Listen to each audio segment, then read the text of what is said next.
Shalom shalom mukundwa muri Kristo Yesu, ndagusuhuje nkwifuriza kugubwa neza aho uherereye hose. Nizera ko umwami Imana akurinze. Nguhaye ikaze mu kiganiro ruhuka cy'uyu munsi. Imana iguhe umugisha kubwo gutega amatwi. Imana ikugirire neza. Uyu munsi mu kiganiro ruhuka turi buganire ku magambo ari mu gitabo cy'ibyakozwe n'intumwa. Turabanza gusoma mu gice cyaho cya mbere umurongo wa 8. Bibiliya iravuze ngo icyakora muzahabwa imbaraga umwuka wera nabamanukira, kandi muzaba abagabo bo kumpamya i Yerusalemu n'i Yudaya yose n'i Samariya no kugeza ku mpera y'isi. Twongere dusome mu gice cya kabiri, duhere ku murongo wa 14. Ariko Petero ahagararana nabo 11 ababwiza ijwi rirenga ati, yemwe bagabo b'i Yudaya n'abatuye i Yerusalemu mwese mwe, ibi mubimenye kandi mwumvirize amagambo yanjye. Aba ntibasinze nk'uko mwibwira, kuko ubu ari isaha ya 3 y'umunsi. Ahubwo ibyo mureba ibi byavuzwe n'umuhanuzi Yoweli ngo, Imana iravuze iti, uku niko bizaba mu minsi y'imperuka. Nzasuka ku mwuka wanjye ku bantu bose, kandi abahungu n'abakobwa banyu bazahanura, n'abasore banyu bazerekwa, n'abakambwe babarimo bazarota, ndetse n'abagaragu banjye n'abaja banjye muri iyo minsi nzabasukira ku mwuka wanjye bazahanura. Nzashyira amahano mu ijuru hejuru, nshyire n'ibimenyetso mu isi hasi, maraso n'umuriro no gucumba k'umwotsi. Yesu ashimwe cyane.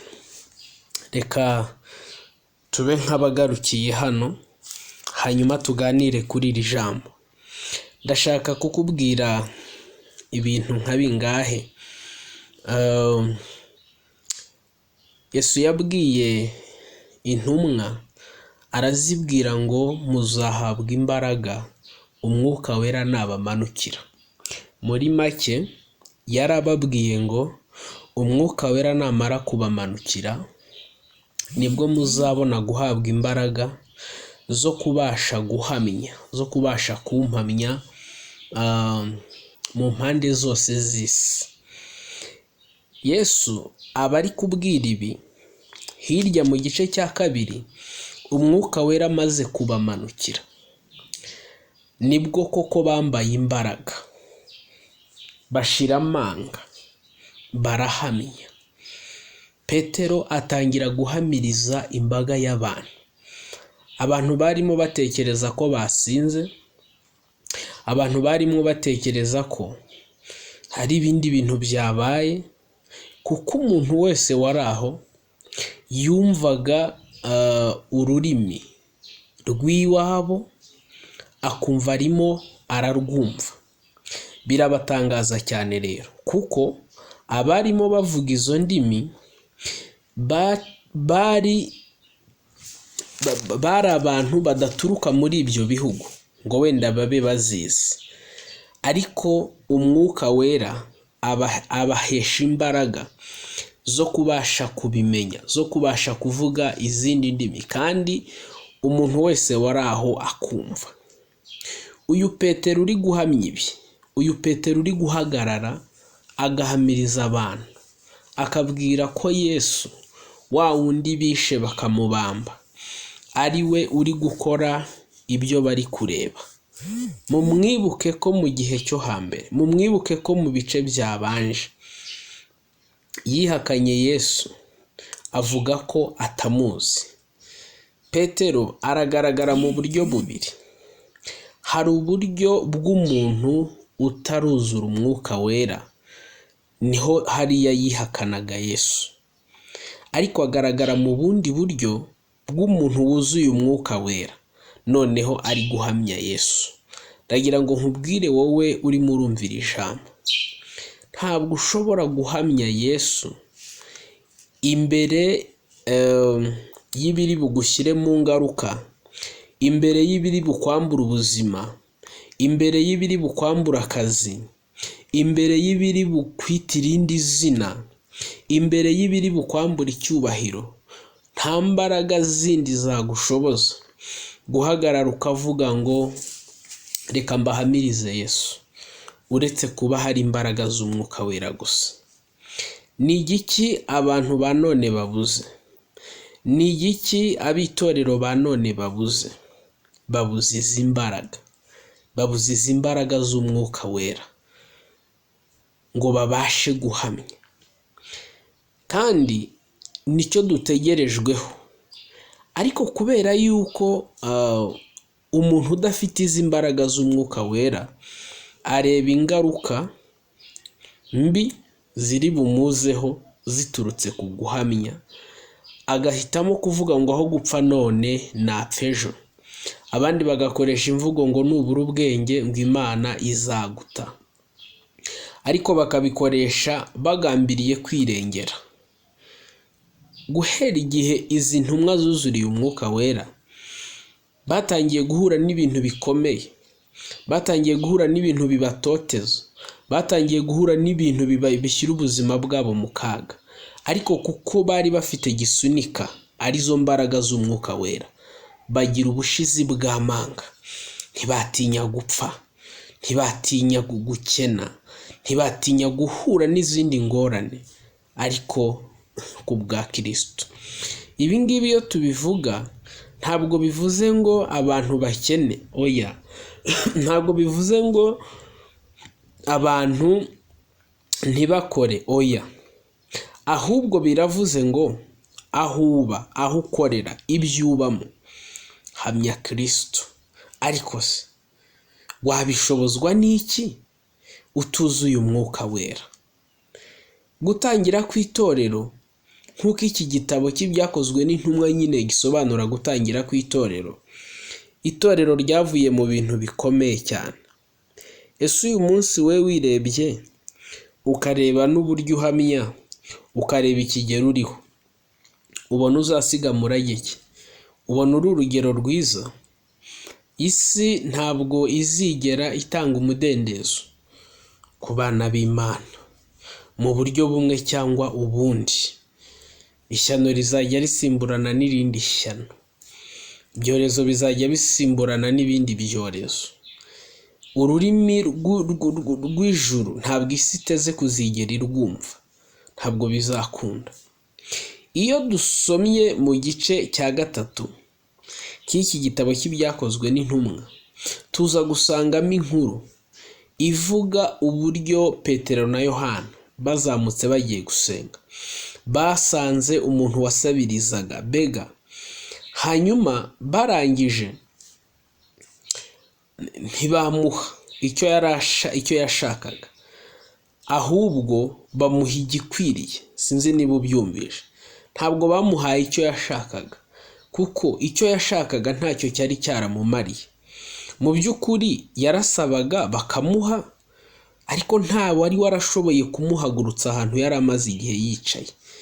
Yari akeneye rero izindi mbaraga, ariko muri we, kuko ariko yari yaravutse, abantu bumvaga ariko bigomba kumera, bumvaga ubwo atari uburwayi nta cyahinduka, bumvaga mbese ari ubuzima barabyakiriye. Ariko Petero na Yohana buzuye Umwuka Wera, baraza, bahageze, baramubwira ngo ifeza n'izahabu ntabyo dufite, ariko icyo dufite turakiguha mu izina rya Yesu, udutumbire. Ibyo umenyereye, ibyo usanzwe usaba ntabyo twebwe dufite, ahubwo turashaka kugukorera igituma uva ku rutonde rw'abasabiriza, ahubwo nawe ukajya gukora. Kuko icyamuteraga gusabiriza ni uko yari amugaye, adashobora kujya gukora ngo nawe abashe kwibeshaho. Baraza rero baramuhagurutsa, ariko akimara guhaguruka, abatambyi, abayobozi b'icyo gihe bararakara, bararakara. Icyabababaje ngo nuko byari bikozwe ku isabato. Ab'imihango y'idini aho gushimishwa nuko umuntu akize, ahubwo babazwa nuko ngo bikozwe ku isabato.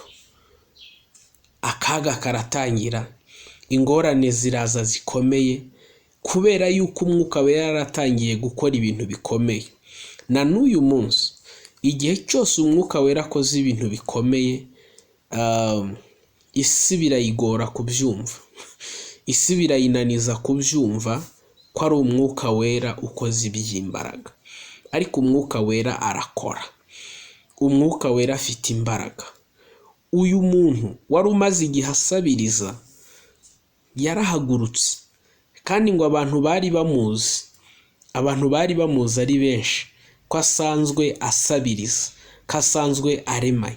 Ndetse ngo abantu baramuhekaga bakamuzana bakamuhashyira, hanyuma agasaba, hanyuma bakagaruka no kuza kumutora. Mu by'ukuri aba bantu icyo bari bashoboye kwari ukumuterura bakamuzana akaza gusaba, ariko ntabwo bari bashoboye kumukemurira ikibazo kimutera gusaba. Ibyo rero byatumaga mu by'ukuri nta kintu, byatumaga ahora muri ubwo buzima, ariko ahura n'imbaraga zidasanzwe, supernatural power. Ahura n'imbaraga zihindura, ahura n'imbaraga zibohora, ahura n'imbaraga zikura umuntu mu bintu yaramenyerewemo zikamwinjiza mu byo abantu batamumenyereyemo. Yesu ashimwe cyane. Na n'uyu munsi izo mbaraga ziracyahari, izo mbaraga ziracyakora. Petero na Yohana bababajije icyabateye gukora ibyo bintu, bariregura, kandi biregura bafite ubushizi bw'amanga. Yesu ashimwe cyane. Biregura bafite ubushizi bw'amanga, badafite ubwoba. Yesu ashimwe cyane. Mu gice cya 4 cy'ibyakozwe n'intumwa ngo niho babafashe, ariko ku murongo wa 13 haleluya w'igice cya 4 ngo babuze uko babahana, barabarekura. Ngo babonye ubushizi bw'amanga, haleluya, bwa Petero na Yohana, babonye ubushizi bw'amanga. Niki cyabahesheje ubushizi bw'amanga? Ni umwuka wera, niwe wabahaye kuvuga bashize amanga, nta kindi cyari kubashoboza. Ngo kandi ngo bamenye ko ari abaswa batigishijwe, baratangara. Ngo ariko bibuka ko babanaga na Yesu, bagiye gushakisha muri CV zabo ngo barebe amashuri bize, basanga bigishijwe n'umwuka wera, basanga babanye na Yesu. Kubana na Yesu bimara ubujiji, kubana na Yesu bikura umuntu mu ahandi hantu. Yesu ashimwe cyane.